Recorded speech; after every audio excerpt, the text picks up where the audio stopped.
hamma kelib menga aytadi dardini deydi. Shunaqa tanishlarim paydo bo'ldiki, hamma kelib menga aytadi dardini deydi. Keyin qarab o'tiraman. Shunaqa odamlar o'zi alohida bo'larmikin? Hamma kelib dardini menga aytadi. Nimaga menga aytadi dardini? Bunga ham qayerdan qarashga bog'liqda.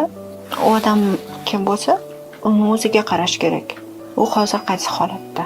Balki hozir haddan ziyod qutqaruvchi formatiga tushib qolgandir. Hammaga yordam bergisi kelib qolgandir. Qutqaruvchi formatiga o'tib ketgan paytda hamma unga aytadi va u eshitaveradi, yordam beraveradi. Masalan, psixologni ko'rsa ham hamma dardini aytgisi keladi-da. Lekin psixolog biladi, hammani dardiga qutqaruvchi formatida yordam berish kerak emasligini o'sha paytda inkor qiladi. Bu mavzular alohida suhbatda gaplashiladi deydi. Chunki u qutqaruvchi emas.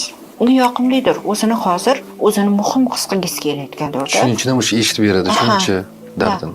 O'zini muhim his qilgisi kelgan paytda hammadan eshitgisi kelaveradi-da muhimligini. Shu hammadan eshitib muhimligini his qilmasdan qaysi yo'l bilan boshqa oson yo'l bilan his qilib olish mumkin? Muhimligini.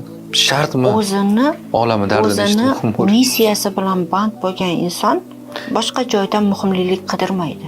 Missiyasidan adashib ketgan inson muhimligiga yana nimalardir ichida o'ynaydi.